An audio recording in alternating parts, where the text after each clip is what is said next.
안녕하세요. 깨비수학입니다. 다낭식의 혼합계산에서 네모에 알맞은 식을 구하는 문제 공부해 보도록 하겠습니다. 다음과 같이 다낭식의 혼합계산 중 네모가 포함되어 있고 그 네모에 알맞은 식을 구하라는 문제들이 있는데요.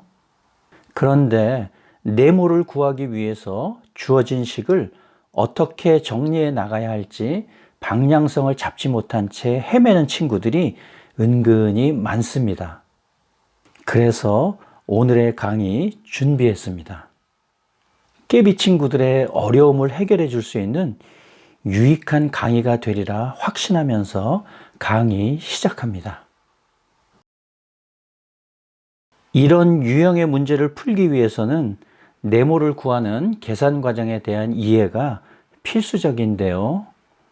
네모를 포함한 다낭식의 혼합계산 형태는 매우 다양하므로 이것은 암기로 해결할 문제가 아니라 혼합계산의 원칙에 따라 계산식을 정리해 나가다 보면 그 과정 속에서 네모에 알맞은 식은 저절로 모습을 드러낼 수밖에 없습니다.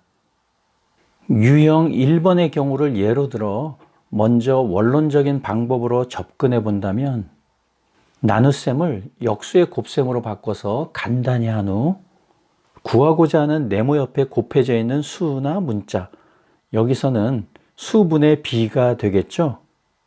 이것의 역수, 즉 분자와 분모를 뒤바꾼 비분의 수를 등식의 양변에 곱해줍니다.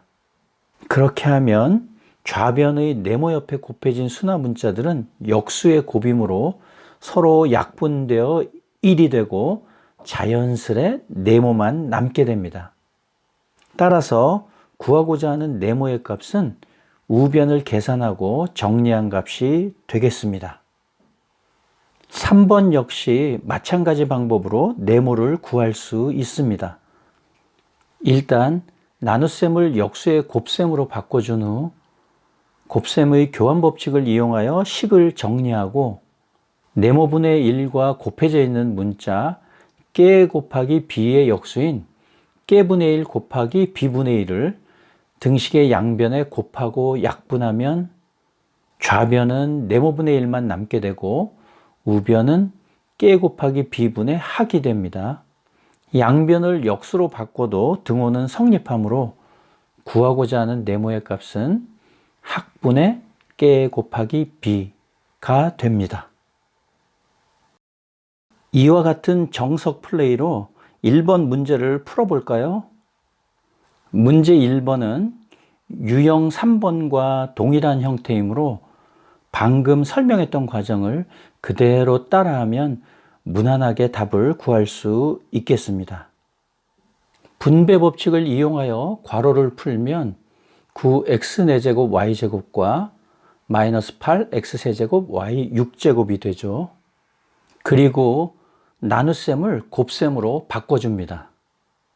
곱셈의 교환 법칙을 이용해 네모분의 1을 좌측에 써주고 개수 9와 마이너스 8을 곱하면 마이너스 72, 문자 x4제곱과 x3제곱을 곱하면 x의 7제곱, 문자 y제곱과 y6제곱을 곱하면 y8제곱이 됩니다.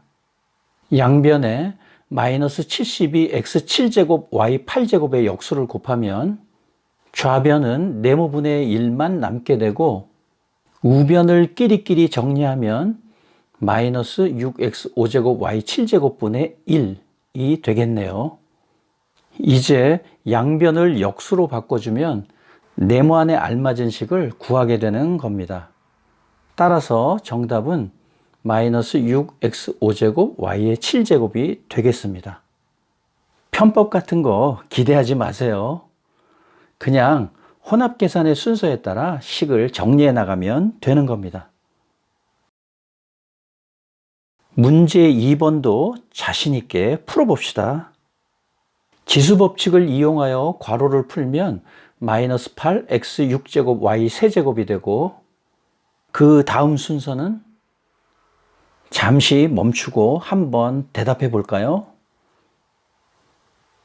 네, 맞아요. 나눗셈을 역수의 곱셈으로 바꿔주는 거죠. 잘했습니다.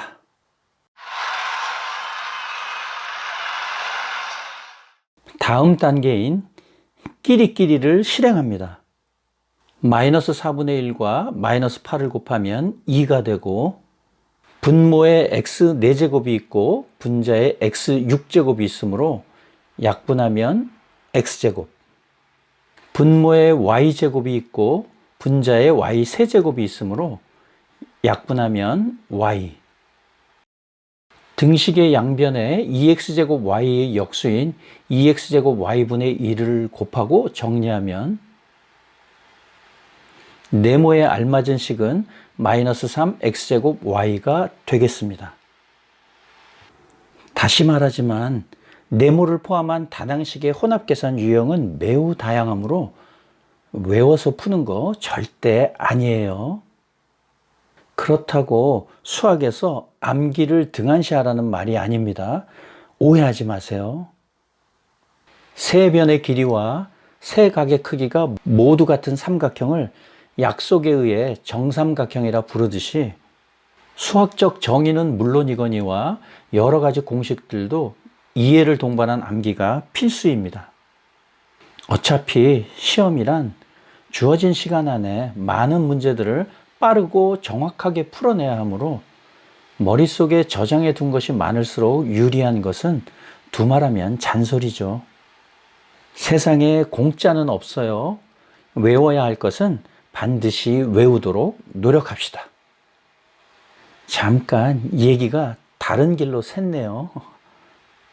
물론 이 같은 원론적인 해법을 바탕으로 네모의 값을 구해야 함이 당연한 일이지만 주어진 식의 겉모습에 질려 그냥 문제를 포기하려 하는 친구들을 위해 비례식의 성질을 이용하여 네모를 구하는 계산 과정을 좀 더 단축할 수 있는 효과적인 방법을 알려드리겠습니다. 단 전제 조건이 있어요. 아무리 쉬운 설명이라도 본인 스스로 이해하지 못하는 한 무용지물인 겁니다. 반드시 집중해서 듣고 이해될 때까지 영상을 반복해서 돌려보기 바랍니다.